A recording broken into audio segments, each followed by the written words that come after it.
नमस्कार दोस्तों, मैं सौरभ सिंह स्वागत करता हूं आपका आपके अपने परिवार रोजगार विद अंकित में। साथियों, समय हो चुका है 11:04 और ये समय है पायलट बैच में केमिस्ट्री की क्लास का। मेरे मित्रों, आप सभी रोज पीवाईक्यू सॉल्व कर रहे होंगे जो शाम को 6:30 बजे होते हैं। तो उम्मीद है कि आपसे पीवाईक्यू में क्वेश्चन बन रहे होंगे, क्योंकि उस पीवाईक्यू में वही क्वेश्चन आपके सामने रखे जाते हैं जो ऑलरेडी रेलवे में आ चुके हैं। ठीक है भैया, तो आप कॉन्सेप्ट यहाँ पर सीखो और पीवाईक्यू सॉल्व करने कहाँ जाओगे? शाम को 6:30 बजे वाली यूट्यूब की क्लास में, रोजगार विद अंकित यूट्यूब चैनल पर। ठीक है मेरे मित्र। अच्छा, एक चीज़ और समझ लो, अब आपका टॉपिक लगभग सिलेबस लगभग ख़त्म होने वाला है। ठीक है मेरे भाई, सिलेबस लगभग ख़त्म होने वाला है। एसिड बेसिस एंड सॉल्ट हम पढ़ेंगे, उसके बाद इम्पॉर्टेंट एलिमेंट्स पढ़ेंगे थोड़े से, और उसके बाद कार्बन एंड इट्स कंपाउंड्स पढ़ेंगे। पूरा ख़त्म हो जाएगा सिलेबस, है ना। सिलेबस बहुत ज़्यादा नहीं बचा हुआ है। हाँ, गोविंद सोलंकी नमस्ते सर। सचिन कुमार जी जुड़ चुके हैं, अवनीश कुमार, पूजा चौहान, रामनिवास बघेल, प्रशांत सिंह मेरे भाई, पीयूष कुमार गुप्ता, सगारिका और मंजीत पाल, रोहित कुमार,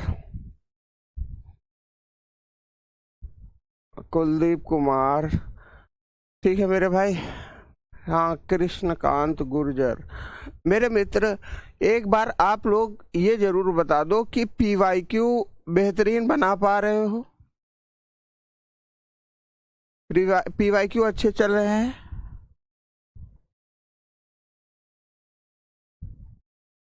है ना। पीवाईक्यू प्रैक्टिस क्वेश्चन करने के लिए देखो, आज भी आपने जो कल की पीवाईक्यू क्लास है ना, उसको बहुत ज़्यादा नहीं देखा। तो कल वाली जो पीवाईक्यू क्लास है उसमें हमने बहुत बैलेंस तरीके से न्यूमेरिकल भी रखे थे। फिजिक्स के भी न्यूमेरिकल थे, केमिस्ट्री के भी थे और बायो के भी न्यूमेरिकल थे। तो कल वाली जो प्रैक्टिस की क्लास थी रोजगार विद अंकित यूट्यूब चैनल पे, कल जो हुई थी रेलवे एएलपी और टेक्नीशियन वाली क्लास, उसको जरूर देखिएगा। अब अभी मत देखने चले जाना, इस क्लास के तुरंत बाद देख लेना, है ना। ठीक है मेरे मित्र। हाँ, चलिए क्लास की शुरुआत करें। क्लास की शुरुआत करें गुरुजी।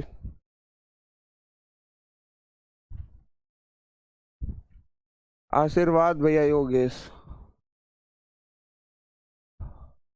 चलिए, आज की जो क्लास होगी पीवाईक्यू में जो क्वेश्चंस होंगे वो मोलर मास के ऊपर ही बेस होंगे। आज बहुत ध्यान से क्लास देखना, न्यूमेरिकल ज़्यादा रहेंगे आज। ठीक, 6:30 बजे क्लास होती महाराज कुलदीप कुमार, 6:30 बजे। ठीक है भैया, चलिए क्लास की शुरुआत करने से पहले ये बात कहना चाहूँगा कि थोड़ा सा तबीयत आज अस्वस्थ है, तो मैं ज़्यादा बहुत चिल्ला नहीं पाऊँगा। आप लोग केवल क्लास पे फोकस रखिएगा, ध्यान से सुनिएगा, समझिएगा, है ना। ध्यान से सुनिएगा और समझिएगा। बहुत ज़्यादा तबीयत ठीक नहीं होने के कारण मैं बहुत ज़्यादा चिल्ला नहीं पाऊँगा आज, लेकिन आप लोग ध्यान से समझने की कोशिश कीजिएगा। आपकी एनर्जी ही हमारी एनर्जी है, आपकी ऊर्जा जो है वो उसी से हम आपको पढ़ाते हैं। तो थोड़ा सा फोकस बनाए रहेंगे और बीच बीच में अगर आप हमें मोटिवेट करते रहेंगे तो बेहतरीन सेशन जाएगा। ठीक है मेरे भाई।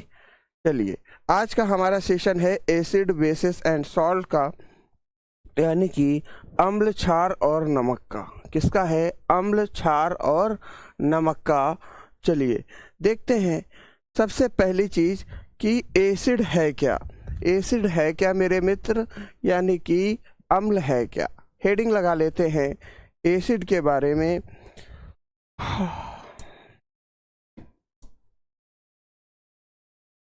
एसिड यानी कि अम्ल।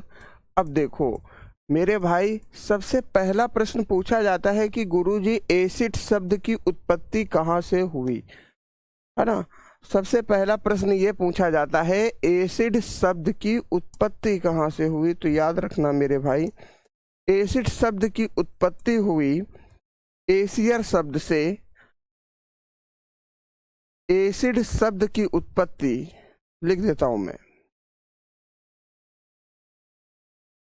एसिड शब्द की उत्पत्ति, एसिड शब्द की उत्पत्ति, उत्पत्ति कहां से हुई? एसियर शब्द से हुई, एसियर, एसियर शब्द से हुई। अच्छा गुरुजी, ये एसियर शब्द कैसा शब्द है? देखो, एसियर शब्द है लैटिन शब्द। कैसा शब्द है? लैटिन शब्द है। कैसा शब्द है? लैटिन शब्द है मेरे मित्र, जिसका मतलब होता है, जिसका अर्थ होता है खट्टा, जिसका अर्थ होता है खट्टा। ठीक है मेरे भाई, यानी कि सौर होता है। ठीक, एसिड शब्द की उत्पत्ति कहाँ से हुई? एसियर शब्द से हुई, जिसका शब्द होता है खट्टा, और ये एक लैटिन शब्द है। इस प्रकार के क्वेश्चन पेपर में पूछे जाते हैं। गोडकिया राहुल कह रहे हैं रामनवमी की आपको बहुत सारी शुभकामनाएं मेरे मित्र। गोडकिया राहुल, जय श्री राम। आपको मेरे आराध्य हैं और आपको बहुत बहुत शुभकामनाएं। दुर्गेश निगम कह रहे हैं सर सेल पढ़ाने वाले थे। मेरे भाई सेल कंप्लीट, ये कंप्लीट होने के बाद हम सेल को एक दिन रिपीट कर लेंगे। मैंने आपके टॉपिक नोट कर लिए हैं। इलेक्ट्रिक सेल के 2 टाइप बताने हैं। पहले ये टॉपिक सारे कंप्लीट कर लें, क्योंकि बीच में फिर डिस्टरबेंस होगा, है ना। मैंने आपको पहले ही बता दिया था कल की ही क्लास में। आदर्श पांडे बहुत अच्छे। ठीक, अच्छा मेरे भाई, चलिए ये तो हो गई अम्ल की बात। थोड़ा सा बात करेंगे लिटमस के बारे में। किसके बारे में? लिटमस के बारे में। क्या होता है लिटमस? अब इसका नाम सुना होगा आपने। लिटमस क्या होता है? ध्यान से सुनिए। अगर हम बात करें तो लिटमस क्या है? एक प्राकृतिक सूचक है। क्या है मेरे मित्र? एक प्राकृतिक सूचक है। प्राकृतिक सूचक है। किस चीज का सूचक है मेरे भाई? भाई अगर ये प्राकृतिक सूचक है तो किस चीज का सूचक है? यह प्राकृतिक सूचक है कि कौन सा तत्व अम्लीय है, अम्ल है किसमें, और कौन सा तत्व क्षारीय है। यानी कि ये अम्ल और क्षार का प्राकृतिक सूचक है। यानी कि अगर मैं इसको लिखूं तो ये है नेचुरल इंडिकेटर।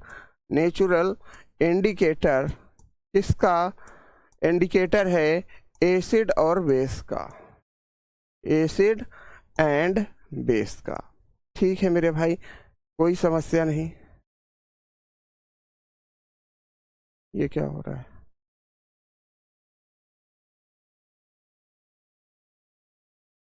ठीक है मेरे भाई, एसिड एंड बेस का। चलिए दूसरा कॉन्सेप्ट अगर हम देखें तो ये कैसा होता है? यह एक लिटमस जो है एक वायलेट कलर की डाई होती है। वायलेट कलर की डाई होती है, यानी कि वायलेट कलर का सॉल्यूशन होता है, बैंगनी रंग का सॉल्यूशन होता है। ठीक है भैया, बैंगनी रंग का विलयन होता है। इसकी प्रवृत्ति क्या होती है गुरुजी? इसकी प्रवृत्ति ये होती है कि जैसे ही, ये मान लो, जैसे ही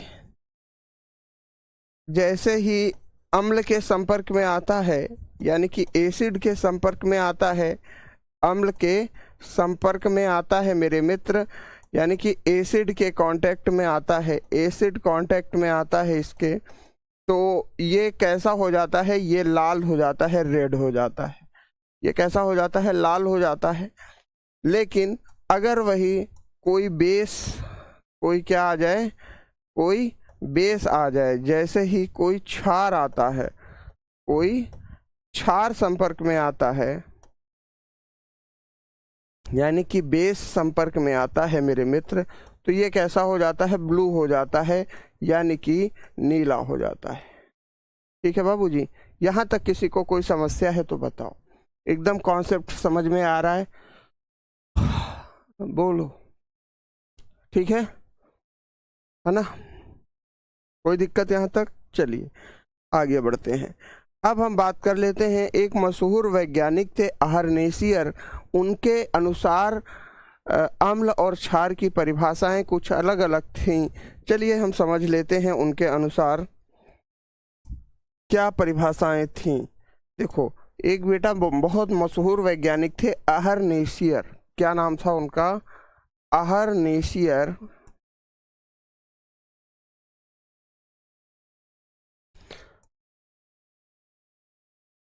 अहरनेसियर,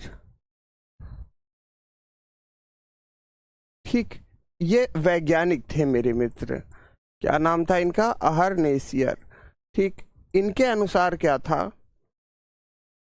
ठीक, अम्ल क्या होते हैं? जब अम्ल को पानी में घोला जाता है, इनके अनुसार इन्होंने क्या स्टेटमेंट दी? जब अम्ल को पानी में घोला जाएगा, पानी में घोला जाएगा मेरे मित्र, घोला जाएगा, तो हमें क्या प्राप्त होगा? तो हमें H+ आयन प्राप्त होंगे, H+ आयन प्राप्त होंगे। ठीक है मेरे भाई, कोई दिक्कत है यहाँ तक? नहीं है गुरुजी। यानी कि इंग्लिश मीडियम वाले बच्चे क्या लिखेंगे? when acid is dissolved in water, when acid is dissolved in water, then we get H+ ions। ठीक है मेरे मित्र, यहाँ तक कोई समस्या? ये किसके द्वारा था? ये किसके द्वारा था? अहरनियस के द्वारा था।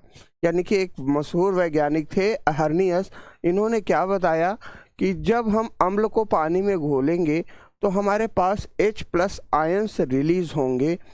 ठीक, और अहरनियस ने ही आपको बेस यानी कि क्षार के लिए भी एक परिभाषा दी थी। उन्होंने कहा था कि जब क्षार को यानी कि बेस को पानी में घोला जाएगा तो OH- आयंस रिलीज होंगे। ठीक, आप लोग समझ पा रहे हैं कि नहीं समझ पा रहे हैं? बोलिए, समझ में आ रहा है? हाँ या ना कमेंट कर दीजिए। नोट यार PDF से लिख लेना दोस्त, लिख लो आप जल्दी से।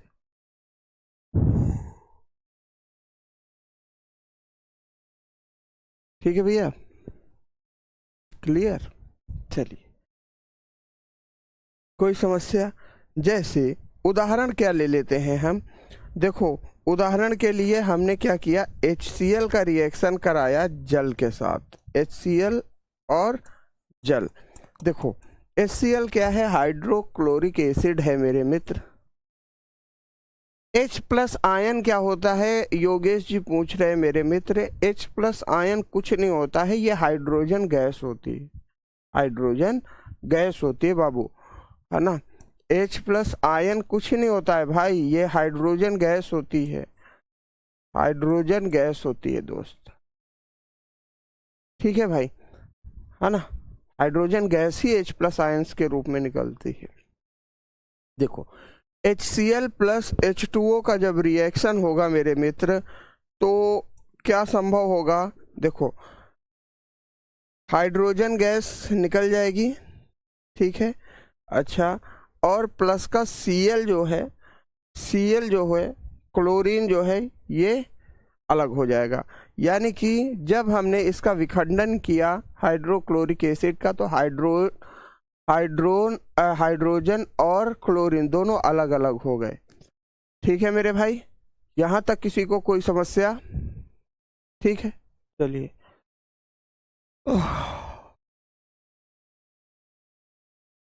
ठीक है ना, आगे बढ़ते हैं। अब मेरे मित्र बात करते हैं, अहरनियस वैज्ञानिक के अनुसार क्या था? अहरनियस वैज्ञानिक के अनुसार क्या था?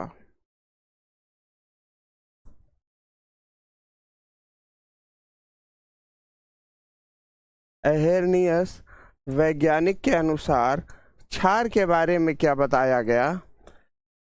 क्षार क्या है? जो पानी में घुलने पर क्या देते हैं? जो पानी में घुलने पर मेरे मित्र क्या देते हैं? OH माइनस आयंस देते हैं। घुलने पर OH माइनस आयंस देते हैं। ठीक, यानी कि अगर एक चीज समझो, दोज मॉलिक्यूल्स, दोज एलिमेंट्स या कुछ भी कह लो आप, which on dissolving with water, which on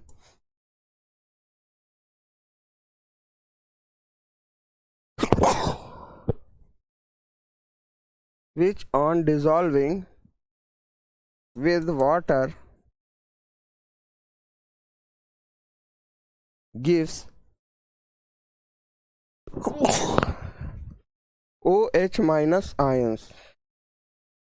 ठीक है मेरे भाई, यानी कि जो तत्व पानी में घुलने पर OH माइनस आयंस देते हैं उन्हें हम क्या कहेंगे? बेस कहेंगे, यानी कि क्षार कहेंगे। ठीक है मेरे भाई, एक चीज जरा ध्यान से समझिएगा। अगर हम उदाहरण के तौर पर मेरे मित्र बात करें तो मान लेते हैं कि जैसे सोडियम हाइड्रो ऑक्साइड है, एग्जाम्पल के तौर पर लिया, NaOH प्लस इसका हमने रिएक्शन कराया H2O के साथ, यानी कि जल के साथ, तो हमें प्राप्त क्या हुआ? Na एक्वा सॉल्यूशन में मिल गया, यानी कि लिक्विड फॉर्म में मिल गया। ठीक है भैया, और इसके बाद OH जो है हाइड्रो ऑक्साइड अलग उड़ गई, अलग उड़ गई, है ना मेरे भाई। यानी कि जब सोडियम हाइड्रो ऑक्साइड का पानी के साथ रिएक्शन कराया तो हमें क्या प्राप्त हो गया? तरल रूप में सोडियम अलग हो गया और OH क्या हो गया? अलग हो गया। ठीक है मेरे मित्र, चेतन कुमार जी पूछ रहे हैं गुरुजी आयन का मतलब क्या होता है? देखो, आयन पदार्थ की वह सबसे छोटी इकाई है जिसके ऊपर कुछ ना कुछ आवेश होता है। जैसे अगर हम बात करें, चेतन जी देखिए, तो आयन क्या है? जैसे ये परमाणु है तो परमाणु के ऊपर ये जो पॉजिटिव और निगेटिव चार्ज होगा ना, ये आयन से ही पता चलता है। और आयन मुख्यतः दो प्रकार के होते हैं, एक पॉजिटिव चार्ज होता है और एक नेगेटिव चार्ज होता है। ठीक है भैया, आयन होता है।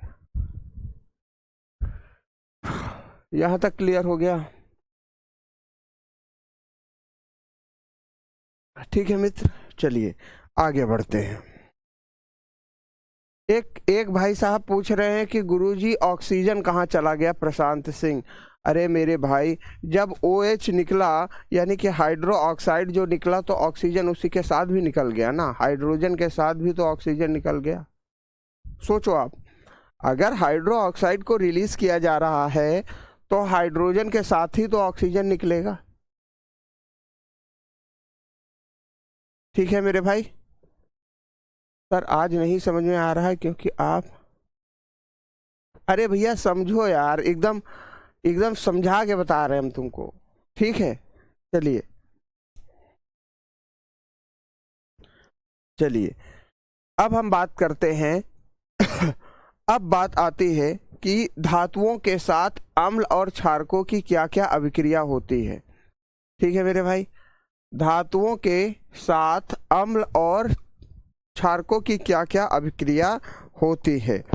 ठीक, चलिए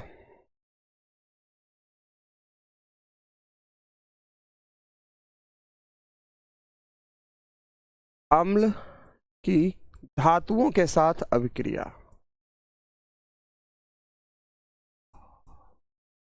धातुओं के साथ अभिक्रिया, बहुत ध्यान से सुनना।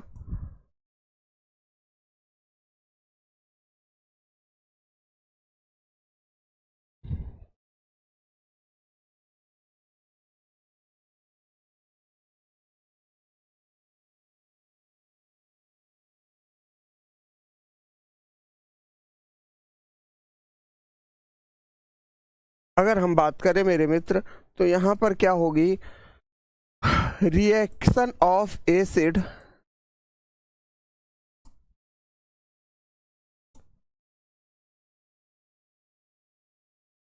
Reaction of acid with metals, acid with metals.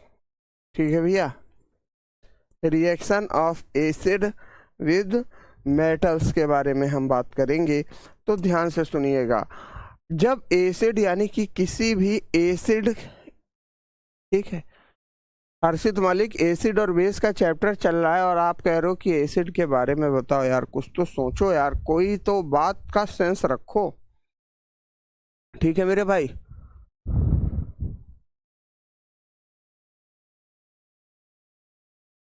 कोई दिक्कत है यहाँ तक?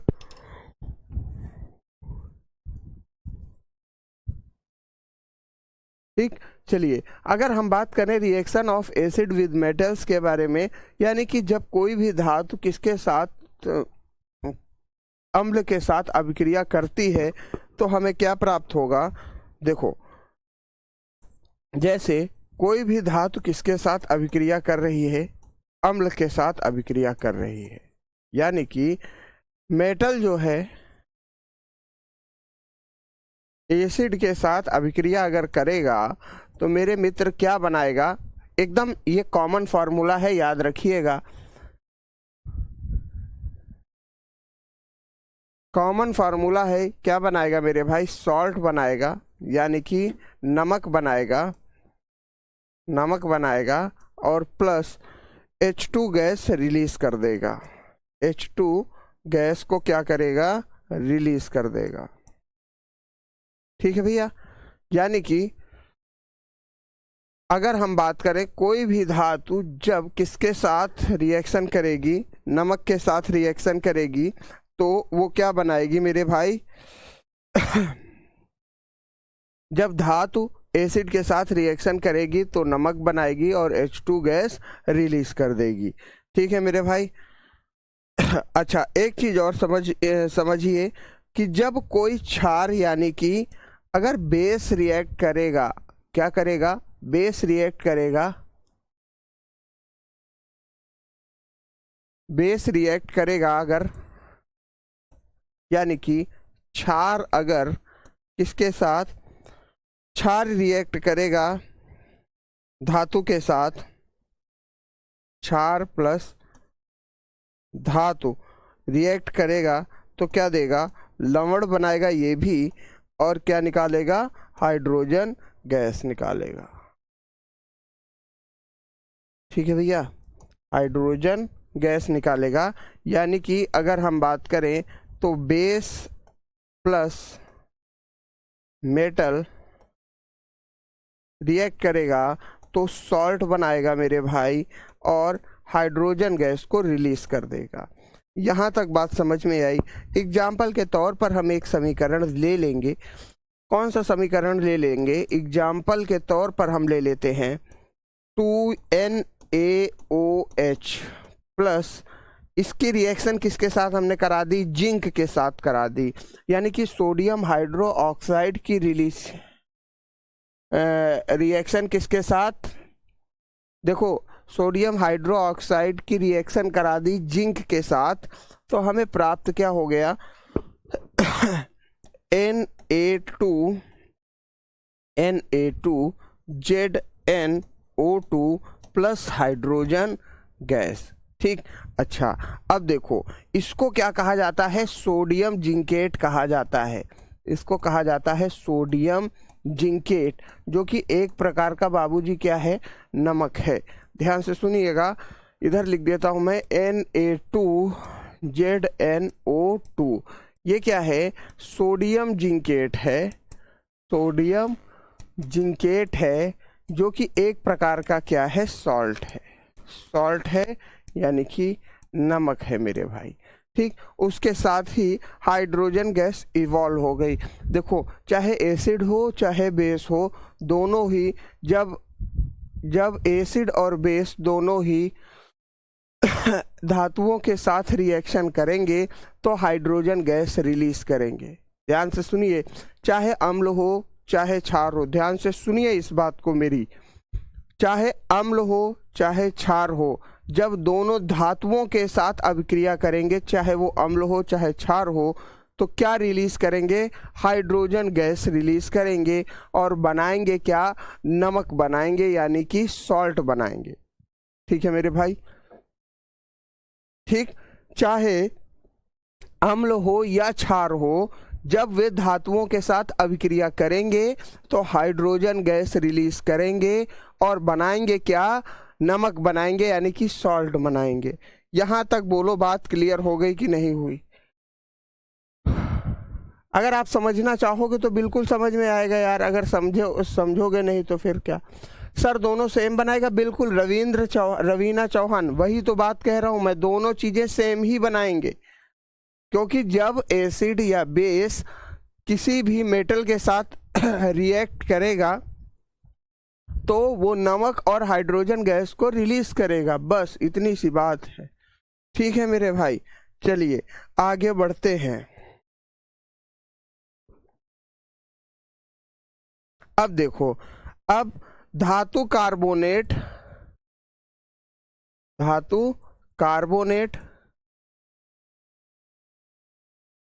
ध्यान से सुनना, धातु कार्बोनेट और धातु हाइड्रोजन कार्बोनेट के अम्ल के साथ अभिक्रिया अगर हो जाएगी, और धातु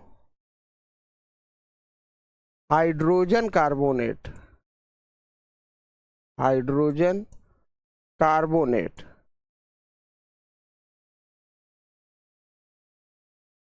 ठीक की अम्ल के साथ क्रिया हो जाएगी, अम्ल के साथ क्या हो जाएगी? अभिक्रिया होगी। तो क्या मिलेगा हमको? ध्यान से सुनो, देखो इसका बहुत सीधा सा मतलब है यार, कहना कुछ नहीं चाहता है कि मेटल कार्बोनेट है अगर कोई, तो अगर उस मेटल कार्बोनेट या दूसरा कोई एलिमेंट है जो कि हाइड्रोजन कार्बोनेटेड है, उसकी अगर हम रिएक्शन कराएंगे एसिड के साथ तो क्या मिलेगा हमको? ध्यान से देखिएगा मेरे मित्र, ध्यान से सुनोगे तो समझ में आ जाएगा यार। ठीक है, चलिए अगर हम देखें तो धातु कार्बोनेट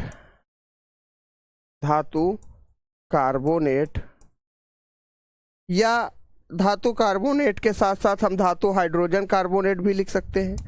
ठीक है ना भाई? देखो, एक तो धातु कार्बोनेट हो गई, दूसरी धातु hydrogen carbonate,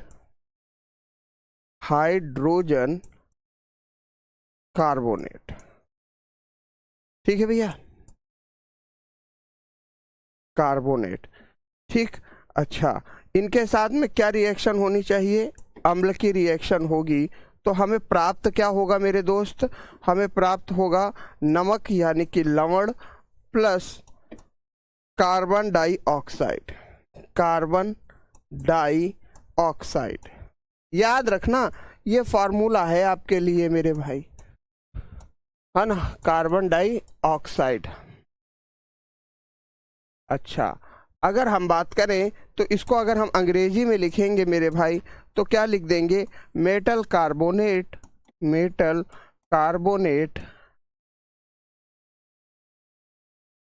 plus metal hydrogen carbonate, metal carbonate हो गया या मेटल हाइड्रोजन कार्बोनेट हो गया, हाइड्रोजन कार्बोनेट हो गया। ठीक है भैया, कार्बोनेट जब एसिड के साथ रिएक्ट करेगा प्लस एसिड तो उसे देगा क्या मेरे भाई? सॉल्ट देगा प्लस CO2 गैस को रिलीज करेगा। ठीक है मेरे भाई, यहाँ तक कोई दिक्कत? चलिए अब इसको हम एक एग्जाम्पल के थ्रू समझ लेते हैं। जैसे अगर हम बात करें मेरे भाई तो एग्जाम्पल में क्या ले लिया हमने? देखो, कैल्शियम हाइड्रोक्साइड CaOH का होल ट्वाइस प्लस CO2 के साथ रिएक्शन करा दिया हमने।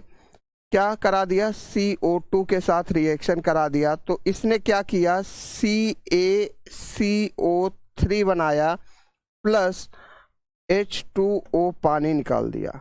ठीक है मेरे भाई, देखो बहुत ध्यान से देखो, अगर हम यहाँ पर देखेंगे तो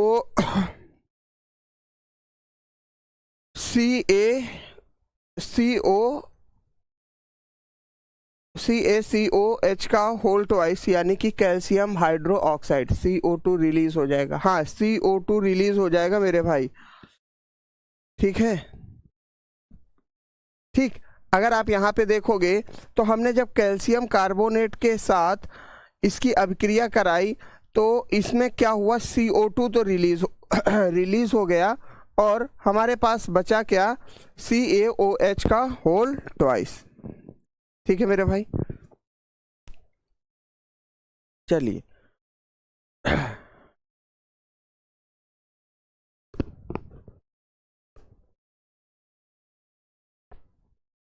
चलिए अब बात आती है कि अगर एसिड और बेस दोनों आपस में रिएक्ट कर जाएं, एसिड और बेस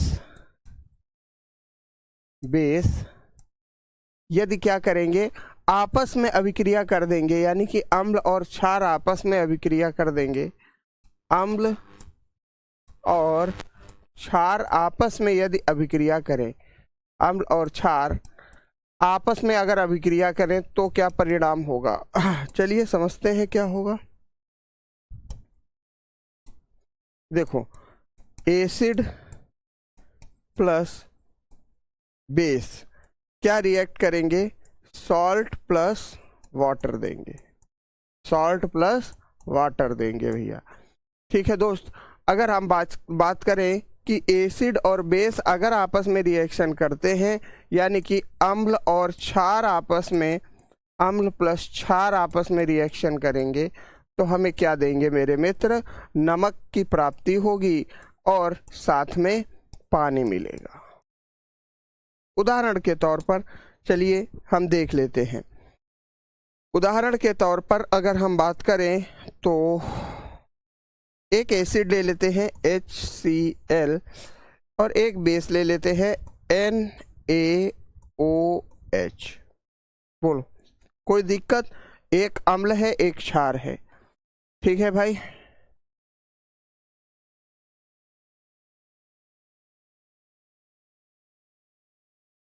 अजय कुमार क्या नहीं समझ में आ रहा भाई, किसमें रिएक्शन उल्टी कर दी,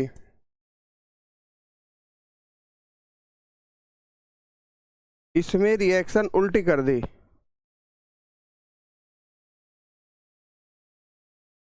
हाँ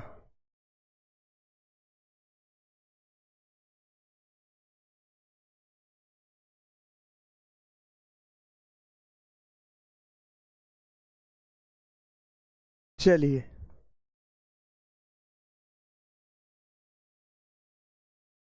बिल्कुल थोड़ा सा, हाँ रिएक्शन इसमें अपोजिट हो गई थी।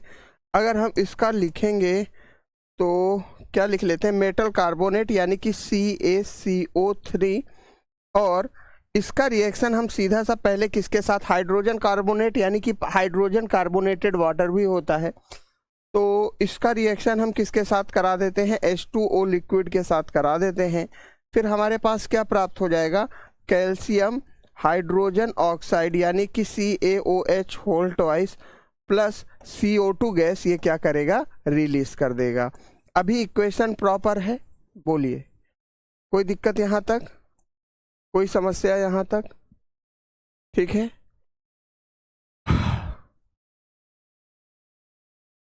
सत्येंद्र निषाद एक बात बताऊं, मैं जो भी एग्जाम्पल लिखता हूं आपको बहुत विस्तार से समझाता हूं, बेवजह की बातचीत मत किया करो, ठीक है ना। और जो भी पढ़ा रहा हूं इसके प्रैक्टिस सेट में क्वेश्चन भी करा रहा हूं, सो बेवजह मत बोला करो सत्येंद्र निषाद, ठीक है। अब देखिए अम्ल और क्षार के बारे में देखेंगे, यानी कि HCl और NaOH।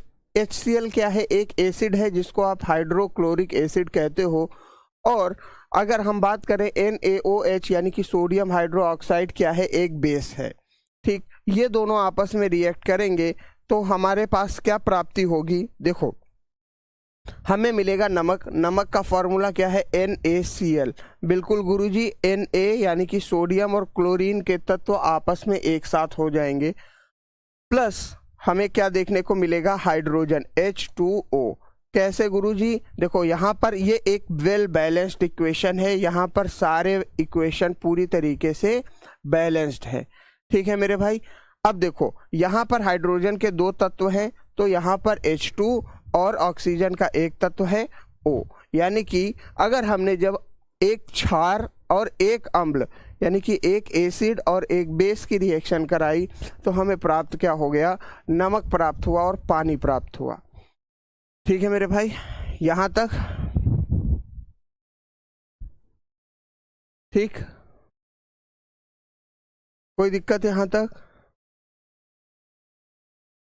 एक कह रहे हैं H2O एसिड नहीं है। हमने कब कहा कोमल कुशवाहा जी H2O एसिड है, लेकिन क्या H2O बेस है? ये भी बता दो आप। H2O बेस भी तो नहीं है यार।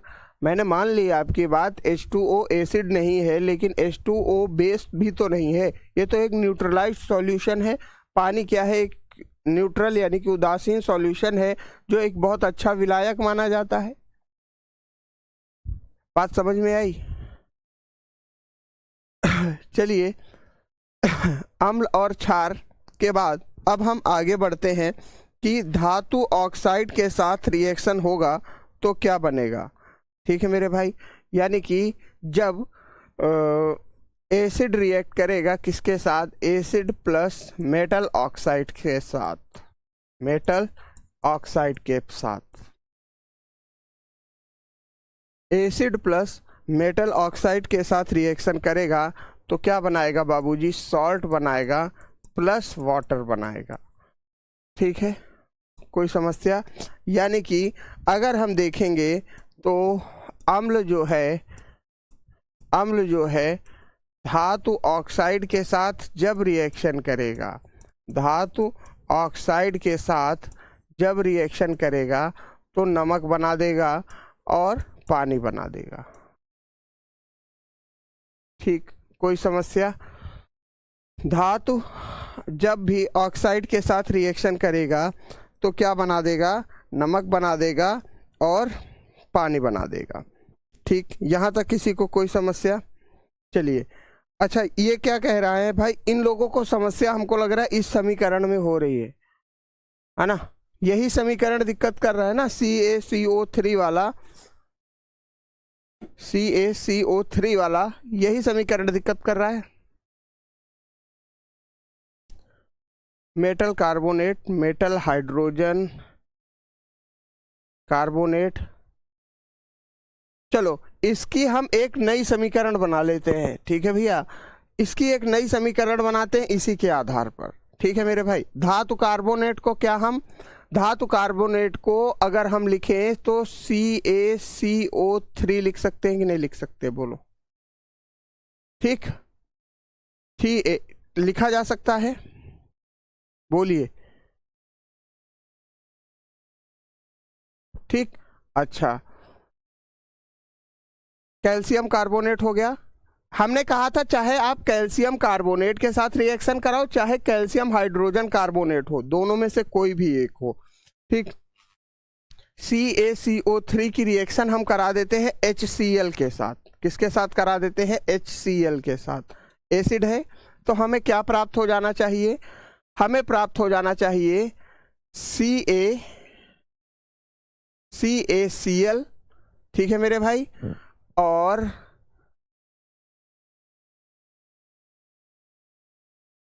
CaCl plus CO2 gas release होगी। तो देखो इक्वेशन पहली चीज बैलेंस है कि नहीं है? बिल्कुल बैलेंस है। अच्छा, अभी दिक्कत क्या कर रहा है? अब हाइड्रोजन कार्बोनेट, देखो अगर इसने क्या किया, कैल्शियम कार्बोनेट का रिएक्शन कराया किसके साथ? अम्ल के साथ, एसिडिक के साथ, तो इसको प्राप्त क्या हुआ? CaCl और CO2 गैस निकल गई। ठीक है मेरे भाई, ये क्या हो गया? कैल्शियम क्लोराइड हो, CaCl2 मिलेगा वास्तविकता में इसे। तो ये क्या होगा? कैल्शियम क्लोराइड होगा, कैल्शियम क्लोराइड होगा। जो कि नमक है। ठीक है। अच्छा, अभी प्रॉब्लम आ रही है हाइड्रोजन के साथ। चलिए मेरे भाई, हाँ CaCl2 लिख दिया मेरे भाई। ठीक। और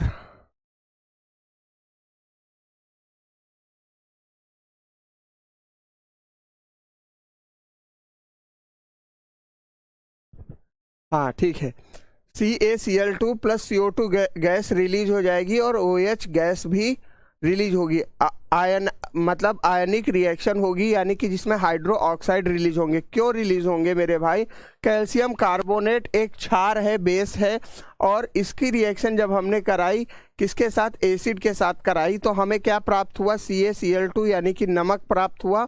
CO2 गैस रिलीज हो गई और ऑक्सीजन का एक, देखो ऑक्सीजन का, देखो O2, यहाँ पर 2 ऑक्सीजन हो गए, यहाँ पर लेकिन 3 है, तो 3 ऑक्सीजन, एक हाइड्रोजन के साथ ऑक्सीजन मिलकर हाइड्रो ऑक्साइड के साथ मिलकर क्या निकाल देगा? हाइड्रो ऑक्साइड रिलीज कर देगा। अब देखिए ये इक्वेशन प्रॉपर बैलेंस है। OH भी रिलीज हो रहा है, OH भी रिलीज हो रहा है। अगर हम देखें तो ये क्या है? कैल्शियम कार्बोनेट है, ये एसिड है, और इससे जो प्राप्त हुआ ये सॉल्ट प्राप्त हुआ। CO2 गैस रिलीज हो गई और OH गैस भी रिलीज हो गई। इक्वेशन प्रॉपरली बैलेंस है। ठीक है भैया, कोई दिक्कत यहां तक? अरे लिख दिया यार, हैप्पी सिंह, OH गैस भी रिलीज हो गई। ठीक, अब समीकरण ये वाला परफेक्ट आ गया। कोई दिक्कत यहां तक? चलिए अगला पॉइंट देखते हैं। ये वाली इक्वेशन प्रॉपर बैलेंस समझ में आ गई होगी, समीकरण। ठीक, अब अम्ल प्लस धातु ऑक्साइड जब बनेगा, यानी कि तो ये क्या बनाएगा? नमक बनाएगा। ठीक है दोस्त, चलिए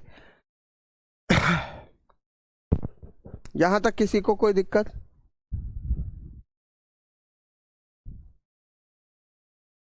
हाँ, इसको भी ले सकते हैं। कैल्शियम कार्बोनेट को अगर हम H2SO4 के साथ रिएक्ट कराएंगे, कैल्शियम कार्बोनेट को अगर हम H2SO4 के साथ रिएक्ट कराएंगे तो कैल्शियम सल्फेट मिलेगा प्लस पानी मिलेगा और CO2 भी मिलेगा।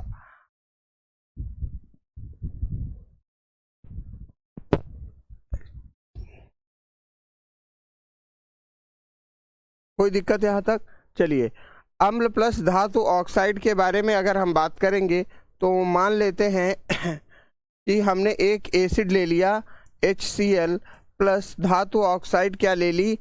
धातु ऑक्साइड ले ली CaO, यानी कि कैल्शियम ऑक्साइड।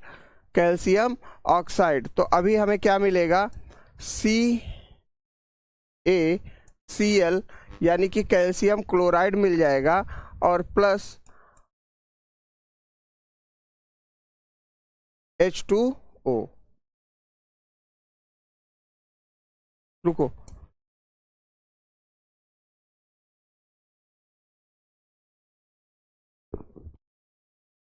देखो एसिड को अगर हम रखेंगे,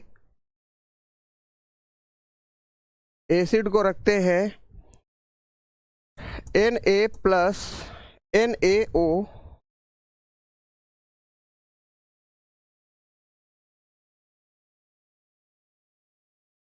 कॉपर ऑक्साइड को रखेंगे CuO प्लस अम्ल क्या रखेंगे? H2SO4 या HCl ही रखते हैं। तो अब क्या हुआ? अगर हम देखेंगे तो हमें प्राप्त हो जाएगा कॉपर क्लोराइड, यानी कि CuCl प्लस H2O। देखो हमें क्या मिलेगा? H2O, पानी भी निकालना है, यानी कि हमें वाटर रिलीज करना है। तो अगर हम देखेंगे तो ये हो गई क्यूप्रस क्लोराइड, यानी कि कॉपर क्लोराइड हो गया, कॉपर क्लोराइड हो गया। अच्छा, इसका हमने क्या किया? 2HCl के साथ रिएक्शन कराया, कॉपर क्लोराइड हो गया, और इधर कितना बना? इधर बना पानी। ठीक है भैया, देखो हमने क्या किया? कॉपर ऑक्साइड को रिएक्शन कराया किसके साथ? 2HCl के साथ। 2HCl के साथ कॉपर क्लोराइड का रिएक्शन कराया तो हमें क्या मिला, CuCl और H2O, यानी कि पानी क्या हो गया, पानी रिलीज हो गया। यहाँ पर देखिए इक्वेशन बैलेंस है कि नहीं। यहाँ पर अगर हम देखेंगे तो हाइड्रोजन के दो क्लोराइड, हाइड्रोजन और ऑक्सीजन आपस में मिलकर पानी बना देते हैं, और यहाँ पर क्लोरीन के दो क्लोरीन है, लेकिन इधर कितना है, एक क्लोरीन है, यानी कि यहाँ पर हम Cl के साथ जाएंगे तो 2 लगा देंगे। अब इक्वेशन पूरी तरीके से बैलेंस हो गई। देखिए इक्वेशन 2HCl, तो हाइड्रोजन के 2 मॉलिक्यूल इधर हो गए, यहाँ पर क्लोरीन के 2 मॉलिक्यूल है तो यहाँ पर भी क्लोरीन के 2 मॉलिक्यूल है, कॉपर का 1 मॉलिक्यूल है तो कॉपर का 1 तत्व इधर भी मौजूद है। इक्वेशन कंप्लीटली बैलेंस हो गई। ठीक है मेरे भाई। अगर हम देखें तो यहाँ पर हमने क्या देखा कि जो धातु ऑक्साइड है, यानी कि कॉपर क्या है, एक मेटल है और इसके साथ मिलती है ऑक्साइड, CuCl2 ही तो लिखा है मेरे भाई। बार बार मैसेज टाइप कर रहे हो प्रशांत सिंह, थोड़ा सा देखो यार। देखो अगर हम यहाँ पर देखें तो कॉपर के साथ क्या है, ऑक्साइड मिली, कॉपर के साथ क्या मिली, ऑक्साइड मिली, यानी कि कॉपर क्या है, एक मेटल है और O क्या है, ऑक्साइड है। ठीक है दोस्त। अच्छा, इसके साथ हमने क्या किया, HCl को रिएक्ट कराया 2HCl को। तो अगर हम देखें तो यहाँ पर हमें क्या मिला, कॉपर क्लोराइड, यानी कि CuCl2 मिला, CuCl2 मिला, और यहाँ पर पानी निकल गया H2O। अगर हम बात करें तो हाइड्रोजन के 2 एलिमेंट इधर हैं, यहाँ पर भी हाइड्रोजन के 2 एलिमेंट हैं, ठीक है, कोई दिक्कत नहीं। क्लोरीन के यहाँ पर भी 2 एलिमेंट है, क्लोरीन के यहाँ पर भी 2 एलिमेंट है। इक्वेशन बैलेंस हो गई। ठीक है भैया, ध्यान से देख लो। विकास यादव समझो यार, समझना तो पड़ेगा दोस्त।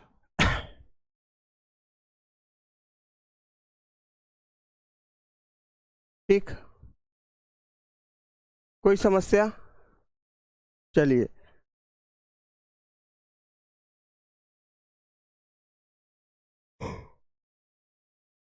कौन सी रिएक्शन संतुलित नहीं हुई भाई? संतुलित नहीं है, ये बैलेंस इक्वेशन नहीं है, बैलेंस है मेरे भाई, कुछ तो मानो यार। ये इक्वेशन बैलेंस है, इसके पहले वाली भी बैलेंस है, और इससे पहले वाली ये कैल्शियम कार्बोनेट प्लस HCl, ये भी इक्वेशन बैलेंस है। सारी इक्वेशन बैलेंस है। कैल्शियम कार्बोनेट, देखो आप इक्वेशन में डिफीट खा रहे हो, इक्वेशन बैलेंस करना अपने आप में टेढ़ी खीर है, लेकिन इसको समझना तो पड़ेगा यार। ठीक है, क्या कहने हैं, H2SO4 प्लस जिंक ऑक्साइड, बिल्कुल जिंक सल्फेट बना देगा। और क्या बना देगा, जिंक सल्फेट सॉल्ट का ही एक रूप है, रुंझुन सागर, और हाइड्रोजन H2O पानी बाहर निकाल देगा। बिल्कुल ले सकते हैं यार, रुंझुन सागर परफेक्ट इक्वेशन है वो भी। अब आप देखो, आप नई इक्वेशन चाहे जितनी बना लो, कोई दिक्कत नहीं। जैसे आप कह रही हो H2SO4 प्लस जिंक ऑक्साइड, इसको भी लिख लेते हैं ZnO प्लस H2SO4। ठीक है मेरे भाई। अच्छा, उसके बाद आपने प्रोडक्ट क्या बना दिया, प्रोडक्ट बनाया जिंक सल्फेट प्लस वाटर, यानी कि ZnSO4 बना दिया, प्लस H2O वाटर बना दिया। अब इक्वेशन आप खाली एक बार चेक कर लो, बैलेंस है कि नहीं है। देखो जिंक ऑक्साइड इधर है, और अगर हम देखें तो ये कुल मिला के कुछ नहीं हुआ, ये एक विस्थापन रिएक्शन है, यानी कि डिस्प्लेसमेंट अभिक्रिया हो गई, यानी कि डिस्प्लेसमेंट रिएक्शन हो गई। ठीक है मेरे भाई, डिस्प्लेसमेंट अभिक्रिया हो गई, ये क्या हो गई, विस्थापन रिएक्शन हो गई। कैसे आपने समझा, देखो अगर हम देखें तो SO4 जो कि किसके साथ था, हाइड्रोजन के साथ लगा हुआ था, वो किसके साथ आ गया, ZnSO4, यानी कि जिंक सल्फेट। और ये जिंक सल्फेट क्या है मेरे भाई, एक सॉल्ट है। ठीक है मेरे भाई, कोई दिक्कत। अच्छा, अगर हम यहाँ पर देखेंगे तो H2 के साथ क्या आ गया, O आ गया, यानी कि हाइड्रोजन के साथ ऑक्सीजन आ गया। ठीक, यानी कि यहाँ पर क्या हो गया, विस्थापन अभिक्रिया हो गई। ठीक है, ठीक। अब ऐसे हजारों इक्वेशन बनाओगे तो बहुत सारे इक्वेशन बन जाएंगे। ठीक, कोई समस्या? आप मेन फॉर्मूला याद रखो कि अम्ल प्लस धातु ऑक्साइड जब भी आएगा तो नमक और पानी बनाएगा, और अगर हम बात करें तो यहाँ पर अम्ल और क्षार जब आएंगे तब नमक और पानी बनाएंगे। देखो फार्मूला ये है, अब इक्वेशन आप 1000 बना दो कोई दिक्कत नहीं, ठीक। धातु कार्बोनेट और धातु हाइड्रोजन कार्बोनेट के साथ यदि एसिड को रिएक्ट कराएंगे, ये दोनों अलग अलग चीज़ें हैं, चाहे आप मेटल कार्बोनेट के साथ कराओ चाहे मेटल हाइड्रोजन कार्बोनेट के साथ एसिड की रिएक्शन कराओ, तो आपको सॉल्ट मिलेगा और CO2 गैस रिलीज हो जाएगी। आपको मेन फार्मूले इतने याद रखने और कुछ नहीं याद रखना।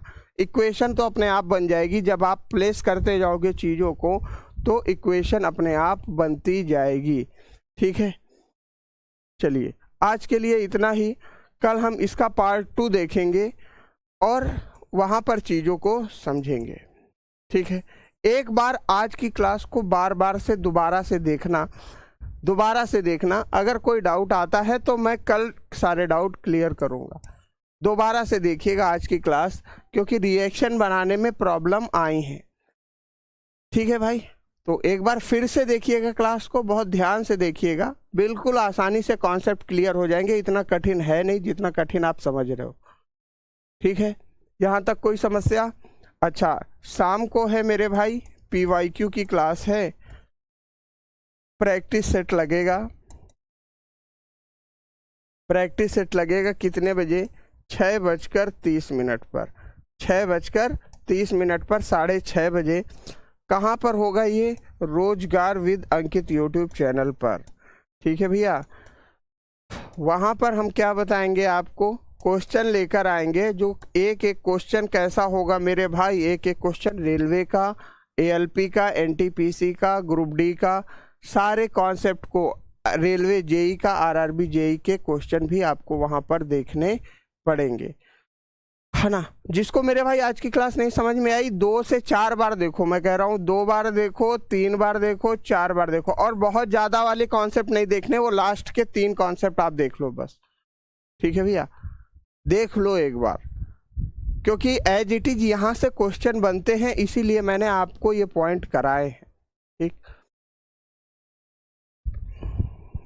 ठीक है भैया। एसिड के बारे में कम बताया है, जितना बताया उतना बहुत पर्याप्त है मेरे भाई। अभी तो कल भी टॉपिक चलेगा, है ना विनय यादव, ठीक है।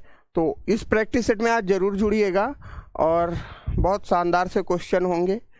कौन कौन से टॉपिक, कौन कौन से एग्जाम हम कवर करेंगे? ALP को कवर करेंगे, RRB JEE को भी कवर करेंगे, और NTPC भी कवर होता है, और ग्रुप D भी कवर होता है, ठीक है। तो जरूर आइएगा शाम को 6:30 बजे साइंस के प्रैक्टिस सेट पे। आज के लिए इतना ही मेरे भाई। हाँ, YouTube पर मिलेगी विनय भाई, तो आ जाइएगा रोजगार विद अंकित YouTube चैनल पे। तब तक के लिए सभी को नमस्कार, राम राम, जय हिंद।